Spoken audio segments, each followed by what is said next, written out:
From a highly secure network of top secret locations across North America, this is the Spurs Insider Rodeo Road Trip / All-Star Week edition. I am Mike Finger, joined as always by San Antonio Express News sports writers, Spurs beat writers Jeff McDonald and Tom Orsborn. We're not going to be together at the Frost Bank Center for a long time.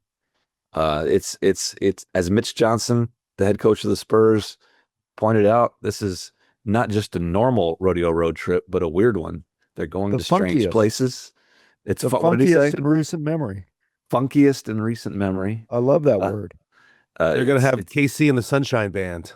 I love it. Starting after the Super Bowl.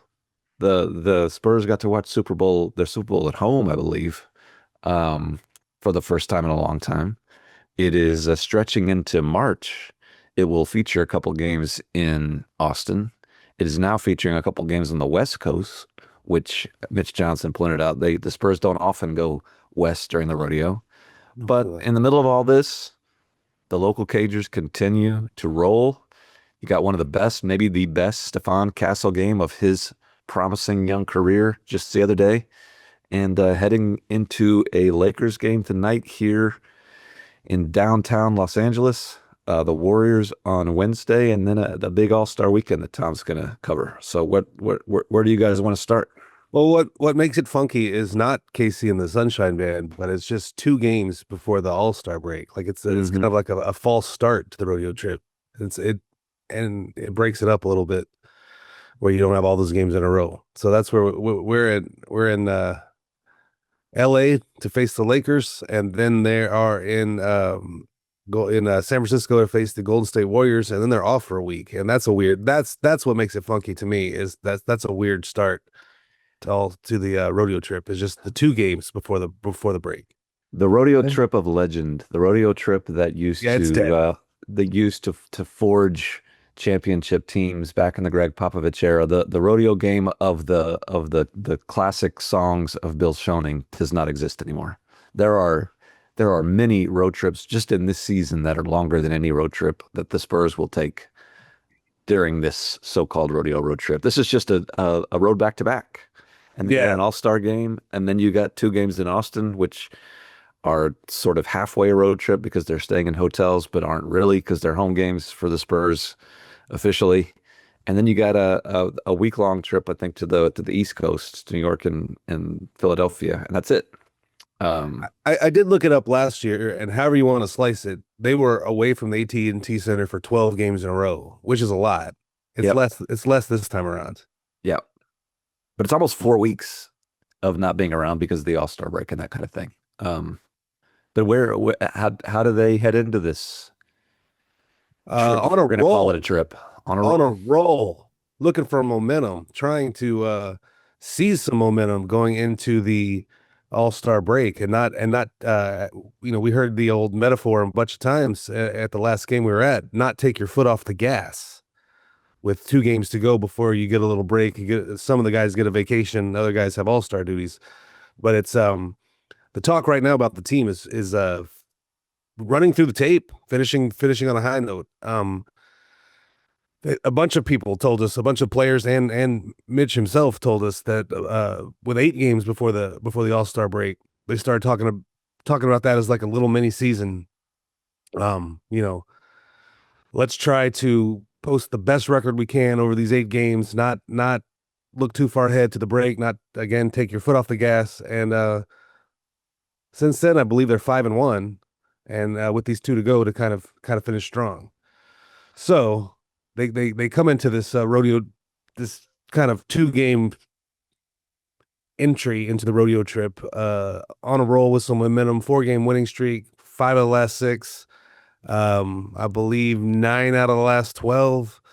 So it's really about taking care of business, so to speak.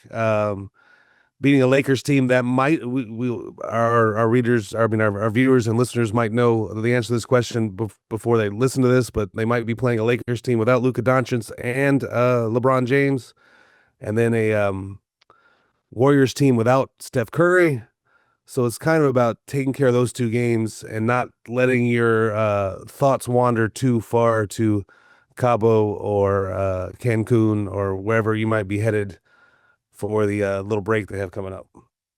You A win is a win by is a the- win, but you look at their winning streak here. A banged up Oklahoma City team without SGA, and then 2 wins over Dallas. Maybe a somewhat depleted Lakers team. Warriors without Curry. I don't know. What are you saying? I'm saying that maybe take with a grain of salt. This winning streak. You play the games on the schedule. I know, and I agree. I said a win is a win is a win, and it's hard to win in the NBA. So yeah, I'm just pointing a few things out. A couple of weeks ago, it's been at least 2 weeks. It was January at the time, after a game at home that I think the Spurs won because they win most of their games at home. Stephon Castle was in the locker room just looking worn out and said something along the lines of, "Man, we need the break. Can't wait for the All-Star break." And it was weeks and weeks away. And you're thinking, man, that this team is already thinking about the All-Star break, like the January 20th. How are they going to get there? And all they've done since then is reel off another set of convincing victories. It's like, it's almost like, do you want the All-Star break to come with as well as this team is playing now? Yes. I know you want the All-Star break to come. No, I don't know if that was hypothetical. Yes, they want the All-Star All-Star break to come because, I mean, like every team this time of year, that everybody on the team has something. Like Mitch told us a few games ago, like, don't be surprised if we have some pretty bloated injury reports popping up here between now and the beginning of the All-Star break, and most of it's nothing. Most of it's bumps and bruises, and it's been right. There's been like 9 man injury reports, 6-man injury reports. They need the break, and they played pretty well in that second game against Dallas. The first one was hit or miss until the second half, and like that Oklahoma City game Tom referenced earlier, where Oklahoma City, I don't know if there's been a I don't know if there's been a conclusion to this investigation, but they might get fined for the amount of guys that they sat against the Spurs. Like, just they played nobody, and the Spurs struggled to put that game away. Like, they're winning games, but they are just beating the crap out of everybody. Like, and so yeah, they could use the break. For 6 years of this Spurs Insider podcast, we were talking about teams that couldn't win to save their life. And now a couple months into the season, how the tone has changed. Yeah, they've won 19 games in a row, but they were only ahead by 6 or 7 points in a couple of. It's crazy how standards change. It's crazy. Mitch talks about this a lot. I mean, he frowns when they're not winning convincingly, when they have their lulls. So yes, Tom, every coach does that. I'm just making an observation, as you were, that man, obviously they're not going to win every game. They're not going to they're playing with their food sometimes against teams that are resting everybody. It's worth taking a step back and saying, "Oh, holy cow!" It wasn't that long ago when they couldn't beat anybody. You got to play the course. You got to play the golf course in front of you, as Mitch keeps saying. How have you guys been doing playing the course? Any? Are you getting a lot of hole-in-ones, a lot of aces, a lot of eagles? You're asking Tom and I? Yeah, in the rough. I'm in the rough. You're in the rough? Okay. Constantly trying to get out of the rough in life and golf and everything. I keep hitting that damn windmill. So this is all set up to a mini golf joke? I don't know. I see. What did you think of the was that the best Stephon Castle game of his career? Statistically, nobody had done what he did, scoring 40 points in a triple-double since the great David Robinson for the San Antonio Spurs. But all around, considering, as Tom pointed out, Dallas not the toughest opponent the Spurs have faced this year. But It was a but layup line a lot of times in that game. but all told, is that as well as Stephon Castle has played, and is he? I guess this is a better question. Is he playing the kind of basketball night in, night out that the Spurs want to see from him? Offensively, what I liked about that game, on his way to 40 points, was there was a lot of in between stuff, a lot of jumpers in the paint, and maybe even stretching out towards the free throw line. I'm not even talking about 3-pointer. He made 3-3-pointers. That's nice too. But there haven't been a whole lot of games in his career yet where he's just been automatic from that in between area. It's been maybe he's having one of those games where he makes some threes. That's not really his bag. Or he's just getting all the way to the rim. But when he can, and teams have figured that out, like, we'll just build a wall. Don't let him get all the way to the rim. And he's going to try it anyway. And you might have some success just blocking off the rim as he just barrels in there. Well, again, in that Dallas game, he was hitting stuff. And I'm not saying he's hitting these like Jordan-esque fadeaways and, 15, 18 footers, 19 footers. It's just paint stuff, but he's not having to get all the way to the rim to get the ball in the basket. And if he can do that consistently, he becomes pretty lethal, because, like I said, teams have figured out, well, we're going to give him the three. And if he makes some of them, okay, whatever. We're not going to let him, the good teams, we're not going to let him get all the way to the rim. He's going to have to do something else. Well, again, in that Dallas game, on several possessions, he figured out a something else, which was pull up for a jumper here. And I think that's what made him unstoppable, and that's what made him get to 40 points. And that is the part, if he can replicate it game in and game out, makes him really interesting as a consistent scoring piece for this team. What And was as the you obvious? said, his 3-pointers aren't his bag, but January, there's been a pretty good leap from December to January to February. He's shooting about 4 a game, and he's up to 30s. Well, he's in the 30s, in the mid 30s for January, February. Of course, not a big sample size yet, but yeah, he's showing improvement with his outside shot, whether it's mid range or long range. What was the obvious player comp when the Spurs drafted him and throughout his rookie season that people would bring up over and over again? People who were okay dredging up some not so pleasant memories, but it's over and over and again we heard Kawhi, right? That's a guy he could become. And when did Kawhi? Jeff can speak to this. Tom can speak to this. Those leaps in his game had to do with pulling off sort of exactly what Jeff was talking about, is figuring out the stuff in between.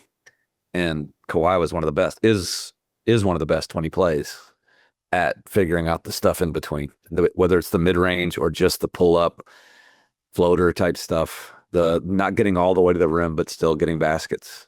It's not a perfect comp, Stephon, to Kawhi, but you can sort of dream on that.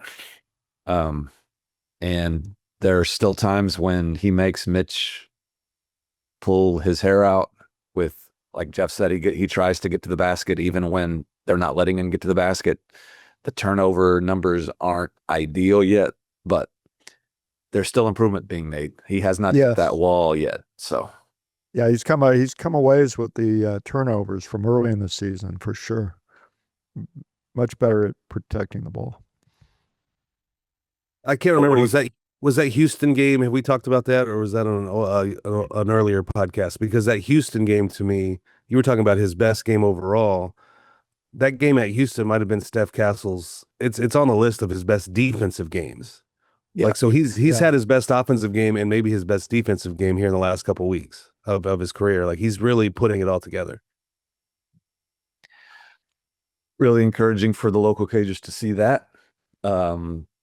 That will transition into the big event that Tom Orsborn's covering this week, the Rising Stars game, which I know is on the top of everybody's list.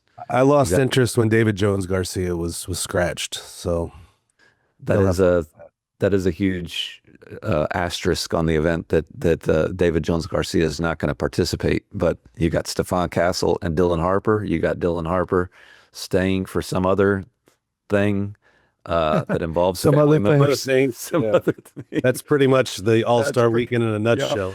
and yeah, some other thing, and then you got like Victor Wembanyama holding court, doing interviews in front of all kinds of influencers, And- the baby Gronk, and the who else does like someone probably who posts recipes on Instagram, like I'm sure that fellow those from the people Kimmel show.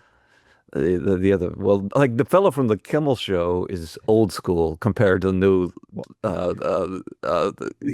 He's basically influencers. He's basically like Barbara Walters of this. Is that what you're saying? Yes, that's what I'm Yeah. saying.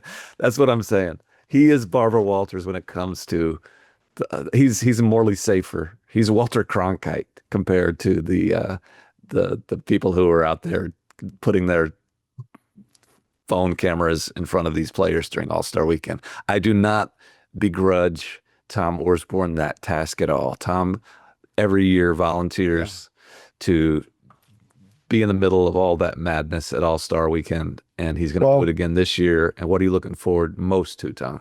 Well, it's interesting. You talk about, the difference of a while ago and now. A while ago, when 10 years ago, 10 and with years going forward, it was pretty easy duty. There was no one out there. Yeah. And you had LaMarcus a time or two, and he barely played. Wasn't a big all-star type player. He was an all-star player, but his game didn't translate to those dunkathons and whatnot. But now you got everybody out there. And You mean one guy we from didn't. Spurs?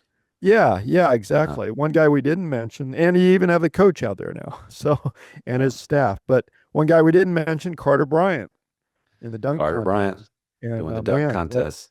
What do you think of games- Carter Bryant's chances in that dunk contest? Yeah, that's you asked me what I'm looking forward to most, and I guess that's it. Seeing him. Are you serious? Yeah, well, Man, this is I admire Tom Orsborn to have done this long and to still look forward to crap like this. Like, well from this that from is this- something else. from the I admire you, standpoint- Tom. I wish I could look forward to that. Like from four this guys that standpoint- no NBA fan have ever heard of. Like, do you think any fan knows who Carter Bryant is? And Well- just the group of guys, like, okay, no, I'll be quiet. Go ahead and hype Well, it up. we know who he is, and we know how much Uh-huh. he struggled with dunks earlier, and to be in the dunk contest, it's just crazy. So, a little nervous for him, under the big lights. It's gonna be but, awful. Yeah, that's It's what gonna I'm be- saying. That's what It's I'm saying. It's an unwatchable event, but good luck to him. But I want to clue in the viewers and the listeners on Carter Bryant might have had, like, it's a layup line, but he might have had the damnedest dunk I've seen him. Like, he can do this. And I'm talking about that time that a couple of us went out to Ingram to do the when the team went out there in September to kind of do a little practice for the flood victims, the kids out there. And there was a dunk that Carter Bryant did in the layup line. If you can picture, I'm going to try to explain this to the viewers and listeners. If you can picture just your standard high school basketball gym, what are they, 2A, 3A? Like, it's a small gym. 3A, yeah. You've got the bleachers on either side, and then you've got the baseline. There's no seats or anything on the baseline. When we were standing there watching them do a layup line, you've got maybe like 5 feet between the end of the baseline and the wall behind you. And we're watching them do a layup line, and somebody throws a pass, a ball over our heads to the wall behind us. It bounces, it's low. Like, we have to kind of duck to duck the ricochet coming back towards the court. And somehow Carter Bryant was the guy coming, and he grabbed that thing. I swear it was eye level to us, like us shorties. Grabbed it and got it up and dunked it in one motion. It was one of the damnedest layup line dunks that I've seen in my life. And so all that is to say, like, I think he has a chance if he can get the yips out of him, if he can show up on the big stage, as Tom said. I think he's got a chance to win this, stage. And because he's and got there's- He's got the athleticism to pull it off. And there's a method to my madness here, Mike. I brought up his name because it hadn't been mentioned. I just wanted to bring it up because of how well he played in the 2 Dallas games. I mean, There you the go. kid is he's really coming on. He's more relaxed. He's hitting threes. He's dunking. He's playing good defense. I mean, it's really really pretty neat to see where he's come from being, missing those dunks and being obviously nervous and not relaxed out there to where he is now. He's been really great. Jeff? He's been really great with his minutes lately. And I kind of, if fans are asking, sometimes they ask questions of us, why is Jeremy Sohan not playing? Why did they try so hard to trade Jeremy Sohan unsuccessfully at the deadline? Because he's not playing. It's because they want to see Carter Bryant do this. Like, if there's any minutes left over at that spot, they want them to go to Carter Bryant. And we saw it all year long. Let him have some bad games. Let him have some games where he looks overwhelmed. Let him miss dunks. Let him blow defensive assignments. But let him figure it out on the fly so that he can get those moments where he has a game like he did at Dallas, where he turned that game around in the second quarter. There was a 2-minute stretch where Carter freaking Bryant dominated that game. And the goal is, I think, like, can he be this as you get to the playoffs? Can he keep growing? Can he keep building? Can this become a consistent thing where you can get 12 or 15 of these kind of minutes from Carter Bryant as you look at a playoff situation? And if you can, I don't know if I want to use the word game changer, but it does change a lot of things about what you can do and how you can guard other teams, how you can push the pace on teams. He brings a completely different dimension if you can trust him for 10 to 15 minutes a game, 10 to 12, 15 minutes a game. And so that's why you've seen him play a lot more this year than Jeremy Sohan has, because they see the ceiling there and they want to give him, Carter Bryant, a chance to approach it this season. And to do that, he's got to play minutes. Well, the word ceiling is just by bringing up that I was looking forward to Carter Bryant in the dunk contest. We got great content there. He's from Jeff McDonald. I think you should be the one hosting this. That's nicely done, Tom. The word ceiling that Jeff used, I think, to kind of expand upon his point, they see Carter Bryant's ceiling, but the to pair with that is they saw Jeremy Sohan's ceiling, and the ceiling became evident last year and at the beginning of this year, in that they sort of know what Jeremy Sohan is as a player. And is that a player that can help you win? Yes, sure. Is that a player they like having around, that the players enjoy having around? Yes. Can he defend his rear end off? Absolutely. But his ceiling is a guy who is always going to be limited on the offensive end. And if you have a player in Carter Bryant, who, by the way, one thing that Jeff did not mention as much during his excellent analysis of Carter Bryant is Carter Bryant has the capacity to be every bit as good of a defender as Jeremy Sohan is. Yes. Maybe not guarding opposing fives, opposing centers, but can guard a lot of positions on the basketball court. He can guard fours. He can guard twos. He can guard Cooper Flagg. And if you have a player like that, when he was talking a few weeks ago about something he said a couple times about how he thinks he can be one of the best basketball players in the world, and was asked what goes into that. Why do you think you can do that? The first thing he mentioned is that he thinks he can guard anybody. And the Spurs think that if you can get Jeremy Sohan level defense from that player who also can do what he's shown on the offensive end over the past couple of weeks, he's got a 3-point stroke in him. I don't know what his percentage is, but he can be a threat from there. He can dunk, obviously.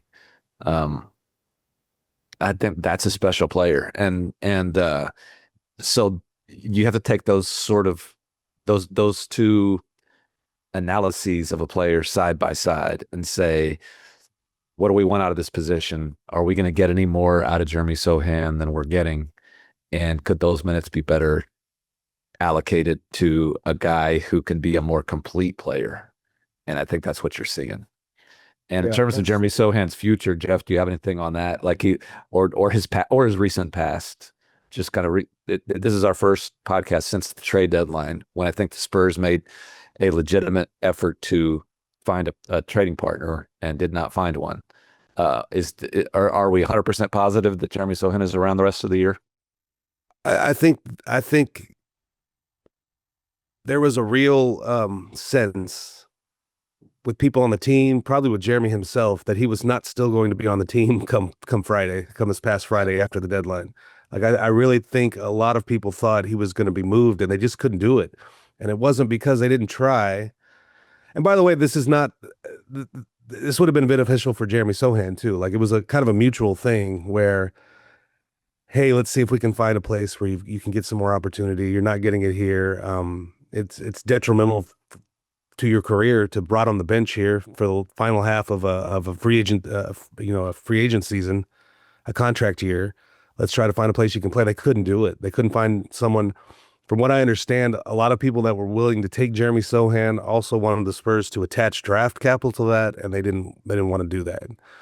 And I guess they that required them to take back a contract that they might not that extended beyond this year that the Spurs might not want to take.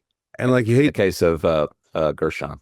Yeah, I mean you hate to say it, but that's sort of where Jeremy's stock is around the league. Like he's not a player teams are really trading for, looking for an upgrade. He's kind of a guy at this point that teams would be like, we'll take him off your hands if you want to pay us to do that. He'll be a restricted free agent this summer, maybe just a full on free agent. I mean, the Spurs don't have to restrict him if they they could do him a favor and not restrict him and let him just test the entire market. And it'll be interesting to see what he gets, what kind of offers he gets during the summer. Like we said, like you could see him having a home, having a role on certain teams constructed a certain way. It just doesn't seem like it's going to be this one. Yep. And for a big reason we just mentioned, because Carter Bryant is kind of that guy of the future for the Spurs. Like he's kind of, that's the guy that's going to take his spot. When the Spurs traded to get Harrison Barnes a couple of summers ago, and Harrison Barnes, it was clear, was going to hold down that 4 spot for a while, but kind of be a placeholder. And he turned out to be much more than that. They love Harrison Barnes, and he's exceeded our expectations, exceeded fans' expectations, probably exceeded the Spurs' expectations for how well he's fit and how much he's meant to this team to get to the point where it is now. I think the long range plan for the organization was somebody else is going to when Spurs start competing for titles and making playoff runs years in the coming years, that Harrison Barnes wouldn't continue to be the starting power forward. And the hope at that time was that somebody like Jeremy Sohan would emerge into that, and that you'd find someone to kind of step up for Harrison Barnes's place once he aged out of it. That just didn't happen, in part because of what Jeff was talking about, his fit with the roster. What they need out of that position, when you look at the other guys on the floor, is a guy who can help space the floor. And Jeremy just wasn't going to do that. And I think once they got to this past draft and were able to get, after drafting Dylan Harper, a guy who appealed to them for a lot of reasons from Arizona, Carter Bryant. He hadn't played a lot of games, but they could see him fitting into that spot. And now I don't know if Carter Bryant's going to be your starting 4 next year, but eventually I think he could fit into that role if he keeps improving at his current pace. And maybe it's not that specific position. They have a lot of versatility with this roster. Maybe he becomes more of a 3, but I think it's good that Jeff brought this up this week, just to kind of see these 2 guys side by side, Carter and Jeremy, and it's sort of ships passing in the night, right? Like at some point, Carter became a little more integral to what the Spurs are building. Jeff brought it up. Well, Jeff brought up the you- German. Jeff brought up the Sohan thing. You masterfully set You Jeff up. chastised me. Yeah. I chastised you because I hate. You hate the what's that thing? You said what's that thing called or what? Yeah. About the shooting stars. The All-Star, what's that? the All-Star Tiddlywinks competition. The All-Star Tiddlywinks. Jeff was No. telling the story about what Tom had before. Tom was Mike Monroe, but Mike Monroe and Tom Orsborn have handled most of the All-Star duties for the San Antonio Express News for the past 20 years. And Jeff has had to do a couple. And you were talking about one of your memories of having to interview Tony Parker after he won whatever that thing was called. The Taco Bell Skills Challenge in Orlando. And like I feel for Tom having to do this on occasion, because I'm like, how do you write a story off of that on deadline? You go like, how, you go in there and you ask Tony, like, those 3 passes at the 2-minute mark, what were you thinking there? Like, there's no questions to ask after someone wins the Taco Bell Skills Challenge. And the passes are through like some kind of hoop, right? Or some kind of a ring. I don't know. Like not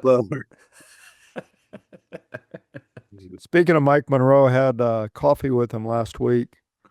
He's doing good. Doing good. Good man. Miss him. I'm kept in constant.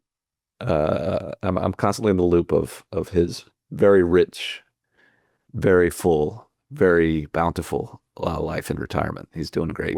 Before we knew who was going to coach the All-Star teams, I was texting people at the league to ask how they were going to pick 3 coaches. And they said, well, it's going to be the second place finisher in the West, and who's ever ahead in the East, and the third is TBD. And I was like, can it be Mike Monroe? Can Mike Monroe be the world coach for the All-Star team? And they seem to really the person I was texting seemed to really think that would be a good idea, but they did make it happen. It's going to be old Dark though. That's a shame. Mm. We didn't talk about the game itself. The All-Star, I guess, which isn't even a game. It's another thing. It's a round robin tournament. It's a round robin tournament. What do you think, Tom? Break it down. We need the X's and O's analysis. What does Victor Wembanyama need to do to lead the world to victory? Well, you said what I'm looking forward to. That would be one of them. Just seeing Victor, who takes this stuff seriously and plays hard and wants his teammates to play hard, wants his opponents to play hard. I mean, that'll be fun to see how that shows up this year. But yeah, it's. I bet he doesn't get him to play hard. Probably not. We probably thought that not. last year too. But he will. He might be the MVP though, because if he's going to be one of the guys who's taking it seriously. Yeah. But yeah, I think we talked about that a lot last year, trying to save the All-Star game and turn it into something competitive. He's on a mission. Unsalvageable. Just go back and play an East versus West and let it be terrible, and just do it. I would agree. Yeah. The idea is just to have your best play, you're the best players in the world on the same court, even if they're not playing a real game. Like it's an event, not a competition. Back to Jeremy real quick. I just want to say that game, and it seems so long ago now in Charlotte, the snow game. Late in the game, there's some guy, I forget, there's some controversy going on, replays and whatnot. And Jeremy's out there in the middle of it, just yakking away at the refs, yakking away at the Charlotte Hornets. And he almost got a technical, I think, he's had to be pulled away. So somehow, some way, he still finds a way to instigate. And maybe they threw him into a game the other day after the trade deadline. It had become obvious that they weren't playing him at all in the last few days before the trade deadline, because you don't want to get a guy hurt and screw that up. But there's no certainty that he will not contribute in some way on the court over these next few months going into the playoffs. Somebody else could get hurt. They might need him. Yeah, they threw him into that Dallas game, and he got a really nice ovation when they put him in. Oh, he did. Yeah, I kind of enjoyed that for him. Cool moment. Fans still remember. They still love him. I'm not sure I'd completely rule out a buyout. Anything could happen. But if the Spurs were to see someone, and here's the catch there. I don't see that there's somebody else out there that they feel they need to add. And if there was somebody that they needed to add on the buyout market, I'm not sure Jeremy would be the first person they'd waive or buy out. But I guess this is just a rambling way to say there is no guarantee either way that they're going to have him around the rest of the year or that they won't. If there's an opportunity for Jeremy somewhere, I think they'll let him pursue that. I would say I would be shocked if he's a San Antonio Spur next year. I think that's pretty obvious. But the rest of the season, we'll see how it goes. The week ahead, 2 games here on the West Coast, Jeff. How are they going to turn out? And then I need your prediction for the whatever the thing is that the Harpers are in too. Oh boy. I think they're going to win both games, the Spurs.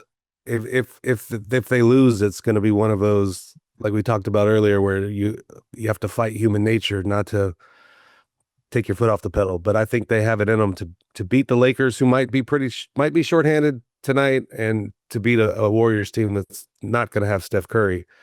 I think they got a 2-0.